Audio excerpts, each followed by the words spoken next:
तो आज हम पढ़ रहे हैं क्लास 11th अकाउंटेंसी का एक बहुत ही छोटा सा लेकिन मोस्ट इंपॉर्टेंट चैप्टर या फिर मोस्ट इंपॉर्टेंट टॉपिक आप इसे कह सकते हो। इससे इंपॉर्टेंट अकाउंटेंसी के अंदर कुछ भी नहीं है। आपने अब तक जो कुछ भी पढ़ा है that was the basis.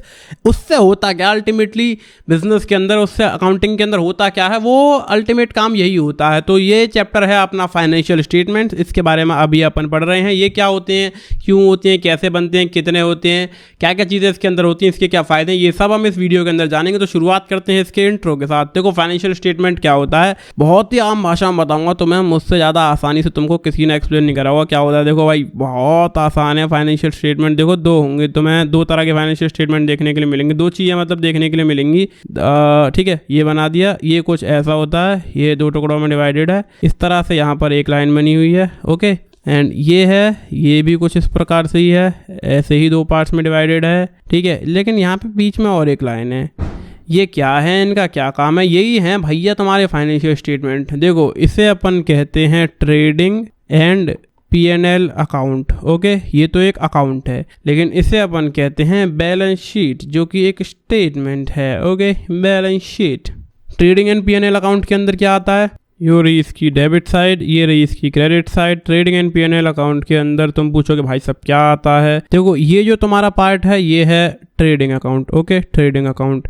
And इतना जो नीचे वाला तुम्हारा पार्ट है डेट इज सॉरी ऐसे नहीं, इसको यहाँ से बता देता हूँ तुम्हें। ये वाला जो पार्ट है that is the P&L profit and loss account. Okay, तो all the expenses are debited and all the incomes are credited. Okay, sorry credit क्यों लिख रहा हूँ, मुझे यहाँ पे इनकम लिखना चाहिए है ना, इनकम्स। ओके, अब मैंने तुमसे कहा ये तो है ट्रेडिंग अकाउंट। ट्रेडिंग का क्या मतलब होता है, हमारे बिजनेस की रेगुलर एक्टिविटीज़, जो भी अपने बिजनेस की रेगुलर एक्टिविटीज़ हैं उनसे रिलेटेड जो खर्चे होते हैं, जैसे कि परचेजेस, जैसे कि कैरिएज होता है परचेज के ऊपर। मान लो कोई सामान तुमने मंगाया और उसके ऊपर कैरिएज पे कर दिया है ना, इस तरह की जो चीज़ें हैं ये हो गई तुम्हारी ट्रेडिंग अकाउंट के अंदर आएंगी। तुम्हारी रेगुलर एक्टिविटीज़ से ये रिलेटेड हैं तो ट्रेडिंग अकाउंट के अंदर आएंगे। जो भी खर्चे होंगे वो सारे डेबिट साइड में, इनकम जो भी होंगी वो सारी की सारी क्रेडिट साइड में। यानी कि इनकम बोले तो क्या होता है भाई साहब, आपके जो सेल्स करने के बाद जो पैसा आ रहा है वो, और परचेस करने के बाद जो पैसा जा रहा है that will be called expense. Okay, नीचे ट्रेडिंग, इसमें P&L अकाउंट के अंदर क्या होता है, P&L का मतलब आपको पता ही होगा शायद पहले से। P&L का मतलब होता है profit and loss. Okay, profit and loss यहाँ पर लिखा जाता है। जब भी आपको किसी चीज़ के अंदर फ़ायदा हुआ है वो आप इस तरफ लिखोगे है ना, प्रॉफिट हुआ है तो इस तरफ लिखोगे क्रेडिट साइड में, एंड लॉस सारे के सारे डेबिट होते हैं। वेरी नाइस, आ गया सर, समझ में आ गया एकदम बढ़िया से। बैलेंस शीट के अंदर क्या होता है, इस तरफ आते हैं आपके एसेट्स, सॉरी बैलेंस शीट के अंदर क्या होता है, इस तरफ आती हैं आपकी लाइबिलिटीज़, एंड इस तरफ राइट साइड में आते हैं आपके एसेट्स। जो भी आपके पास अल्टीमेटली बिजनेस के अंदर बचा पूरे साल में तो वो सब तुम यहाँ लिख देते हो। एसेट में मान लो तुम पे कैश बचा, कैश लिख दोगे। तुम पे बैंक बैलेंस बचा, तुम बैंक बैलेंस लिख दोगे। तुम्हारे पास मशीनरी थी, तुम मशीनरी लिख दोगे। फर्नीचर था, फर्नीचर लिख दोगे। ओके, और साथ में लाइबिलिटीज़ की तुम बात करोगे।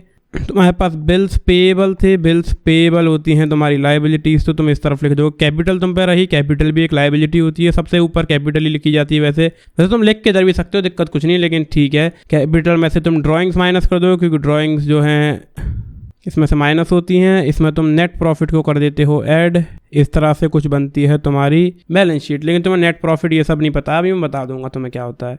तो अल्टीमेटली ये ही है हमारे फाइनेंशियल स्टेटमेंट, ये बैलेंस शीट, और ये है ट्रेडिंग एंड P&L अकाउंट। सारी चीज़ें मैंने तुम्हें बता दी कैसे कैसे क्या क्या होता है। अब इसके ऑब्जेक्टिव्स क्या हैं सर, यानी कि फ़ायदे क्या क्या हैं इससे फ़ायदे बहुत ही सिंपल फ़ायदे हैं। अभी जो चीज़ें मैंने तुम्हें बताई वही इसके फ़ायदे हैं। प्रॉफिट एंड लॉस आप निकाल पाते हो, साथ के साथ आप एसेट्स एंड लाइबिलिटीज निकाल पाते हो। इसको अपन कहते हैं फाइनेंशियल पोजीशन। देखो इससे नहीं, ये तो पेन मिट जाएगा अभी, तो इससे लिखते हैं, इससे अपन कहते हैं फाइनेंशियल पोजीशन, यानी कि कितने एसेट्स हैं कितनी लाइबिलिटीज हैं, वो होगी हमारे बिजनेस की फाइनेंशियल पोजीशन। ये निकालना ही इसका ऑब्जेक्टिव है। हो गई फाइनेंशियल स्टेटमेंट, बहुत ही बढ़िया। अब अगली चीज़ आती है कैपिटल एंड रेवेन्यू आइटम्स। ये कैपिटल और रेवेन्यू तुमने काफ़ी पॉपुलर वर्ड्स हैं, तुमने पहले भी सुने होंगे, कैपिटल और एक आता है रेवेन्यू। तो रेवेन्यू ये जो शब्द है इससे तुम्हें क्या समझ में आ रहा है, रेवेन्यू यानी कि रेगुलर एक्टिविटीज़ में आता हुआ पैसा, तो ये होता है रेगुलर एक्टिविटीज़ से रिलेटेड। ओके, रेवेन्यू होता है रेगुलर एक्टिविटीज़ से रिलेटेड, और जो कैपिटल है दैट इज फिक्स्ड एसेट्स से रिलेटेड है ना, फिक्स्ड एसेट्स, और ये करंट एसेट्स से रिलेटेड मान लो तुम इसे रेवेन्यू को। तो एक दो चीज़ें होती हैं इसमें एक तो होती है रिसिप्ट यानी कि इनकम, रिसिप्ट यानी आती हुई चीज़, इनकम मतलब आती हुई चीज़, ठीक है। रिसिप्ट और इनकम मतलब ये दोनों में ही होती है, तो इसको जो है मैं बीच में लिख देता हूँ, ठीक है, बीच में लिख देता हूँ। और साथ के साथ होता है इसमें एक्सपेंडिचर यानी कि खर्चे। ये देखो इनकम एंड एक्सपेंडिचर दो तरह के होते हैं। अब मैं आपको समझाता हूँ। फॉर एग्जाम्पल, तुमने कोई भी फिक्स्ड एसेट अगर परचेज किया है, जब तुमने फिक्स्ड एसेट को परचेज किया है तो तुमने उसके लिए पैसा पे करा होगा, है ना। जब तुम पैसा पे करोगे तो वो तुम्हारे लिए एक्सपेंडिचर हो जाएगा, सही बात है। तो वो तुम्हारा कहलाएगा कैपिटल एक्सपेंडिचर। जब तुम फिक्स्ड एसेट्स को सेल करोगे तब तुम उससे जो है पैसा आएगा तुम्हारे पास, यानी कि रिसीव होगा, इनकम आएगी। That will be called receipt और इनकम यानी कि कैपिटल रिसिप्ट। ओके, अभी रेवेन्यू की बात अपन करते हैं। रेवेन्यू के अंदर रेगुलर एक्टिविटीज़ की बात होती है। रेगुलर एक्टिविटीज़ मैंने तुम्हें बताया, कपड़े की दुकान है तो कपड़े की खरीद बेच, परचूने की दुकान है तो परचूने के सामान की खरीद बेच। अभी तुम रेगुलर एक्टिविटीज़ के अंदर जब तुम परचेजेस करोगे, यानी कि जो तुम सामान माल लेकर के आते हो, रॉ मटेरियल वगैरह, है ना, जब तुम परचेजेस करोगे तो डेट विल बी कॉल्ड, उसमें तुम्हें पैसा पे करना पड़ेगा, that will be called expenditure यानी कि रेवेन्यू एक्सपेंडिचर। जब तुम रेगुलर एक्टिविटीज़ के अंदर माल वाल जो है तो सेल करोगे, जब तुम सेल करोगे, जब सेल्स होगी तो उससे क्या होगा भाई साहब, उससे आपके पास पैसा आएगा यानी कि इनकम आएगी। That will be called revenue income, revenue receipt उसको आप कह सकते हैं। दोनों ही चीज़ें मैंने आपको अच्छे से समझा दी हैं, नहीं आई हो तो वीडियो पीछे करके देख लेना। जब आप ट्रेडिंग अकाउंट बनाते हो तो उससे आपका निकल करके आता है ग्रॉस प्रॉफिट या फिर लॉस। ये ग्रॉस प्रॉफिट क्या होता है ये मैं आपको अभी बता दूंगा। पीएनएल जब आप निकालते हो, बनाते हो, उससे आपका निकल करके आता है नेट प्रॉफिट या फिर loss. Okay, and balance sheet के अंदर आप एसेट्स एंड लायबिलिटीज़ को अपने लिखते हो। सिंपल सा हिसाब है ना। बैलेंस शीट जो है मैच होनी चाहिए, लेफ्ट एंड राइट बराबर। ओके, लेफ्ट एंड राइट बराबर हो जाता है क्योंकि तुमने बाकी पिछली जितनी भी चीज़ें करी हैं, सॉरी ये वाला पेन नहीं, मुझे ये करना चाहिए, ये सब जितना करा है इससे पीछे अकाउंटिंग के अंदर जितना तुम ऊपर चीज़ें करके आए हो,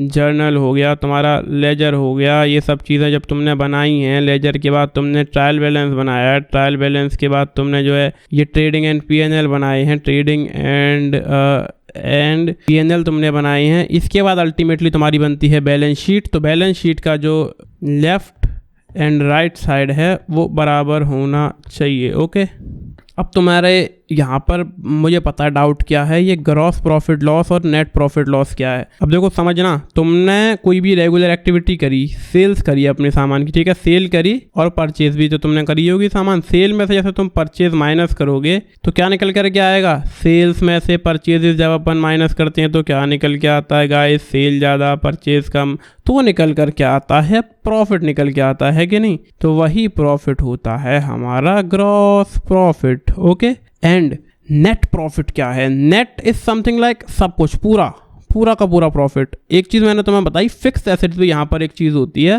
तो तुमको क्या करना है, एक मिनट रुको, फिक्स्ड नीले कलर से लिखूंगा जिससे तुम्हें ज़्यादा अच्छा समझ में आए, ज़्यादा अच्छा देखने में आसानी हो। फिक्स्ड एसेट्स की बात चल रही है। फॉर एग्जाम्पल, फिक्स्ड एसेट से तुमने इनकम माइनस एक्सपेंस कर दिया, ठीक है, इनकम माइनस एक्सपेंस, अगेन तुम्हारा निकल कर क्या आएगा, प्रॉफिट। एकदम सही बात है। तो सर एक चीज़ हम आपको बताते हैं, ये जो तुम्हारा प्रॉफिट था, ये वाला प्रॉफिट, इसको हम कहते हैं ऑपरेटिंग प्रॉफिट। ओके, एंड ये जो तुम्हारा प्रॉफिट था फिक्स एसेट्स को बेचकर, इसको अपन कहते हैं नॉन ऑपरेटिंग प्रॉफिट। ओके, ये होते हैं तुम्हारे नॉन ऑपरेटिंग प्रॉफिट। ये सारा जब तुम मिला देते हो तो निकल कर क्या आता है तुम्हारा नेट प्रॉफिट। ठीक है, अगर उल्टा होता है, मान लो लॉस होता है, तो नेट लॉस उसे हम कह देंगे। यानी कि ठीक है, तुमने सेल परचेज से प्रॉफिट करा, लेकिन तुमने कुछ फिक्स एसेट बेच के भी प्रॉफिट करा, वो सारा जोड़ जाड़ के तुम कह दो उसे नेट प्रॉफिट। खेल पानी समाप्त। दोनों का अंतर समझ में आ गया? तो तुम्हें क्या क्या समझ आ गया, ग्रॉस प्रॉफिट नेट प्रॉफिट समझ में आ गया, साथ के साथ तुम्हें कैपिटल और रेवेन्यू समझ में आ गया, साथ के साथ तुम्हें P&L ट्रेडिंग आ गया, बैलेंस शीट आ गया। बहुत ही बढ़िया। अब क्या चाहिए, हमारा काम है आपको समझाना, कॉन्सेप्ट्स को अपने दिमाग से आपके दिमाग तक पहुंचाना, जो कि हमने कर दिया है। अब इलस्ट्रेशंस की जहां तक बात रही कि भाई साहब थोड़े क्वेश्चन सॉल्व करो और न्यूमेरिकल करा दो, वो सब हमारा काम नहीं है, वो आपका काम है।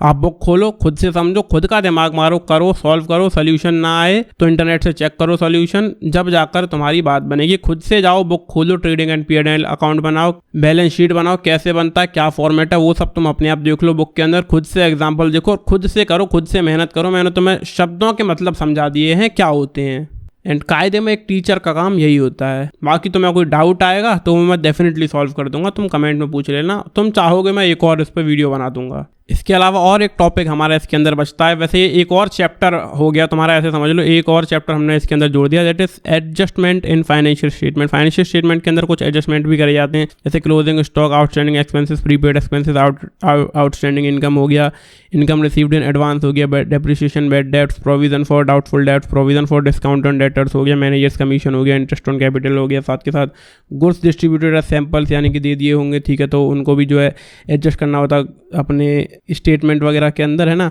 Goods taken by the proprietor for personal use, इसको अपन क्या कहते हैं, पर्सनल यूज़ के लिए निकालते हुए सामान को हम इसको कहते हैं ड्राइंग्स, कहते हैं कि ड्राइंग्स। तो goods distribute among staff as staff welfare, यानी कि इनमें ऐसी बांट दी है। साथ के साथ एबनॉर्मल और एक्सीडेंटल ऑफिस, ये क्या लिखा है मैंने भाई, शिट भाई, ये जब मैं लिख रहा था ना, मैं वॉइस टू टेक्स्ट कर रहा था, इसने चोक कर दिया, ये मैंने टाइप नहीं करा, ये मैंने बोला है, ये ऑफिस नहीं आएगा, यहाँ पे तुम लिख लो लॉसेस, है ना, लॉसेस।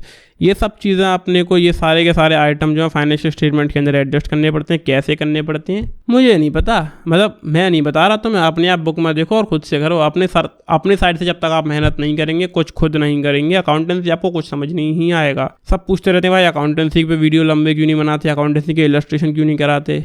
इलस्ट्रेशन करना खुद का काम होता है, टीचर का नहीं होता। टीचर का काम है समस्या सुलझाना। इलस्ट्रेशन बने ना तुमसे तब आना मेरे पास, मैं बनाऊंगा तुम्हारे लिए वीडियो। तब तक के लिए शुक्रिया, सब्सक्राइब वगैरह कर लेना, मैं जा रहा हूँ, बाय बाय।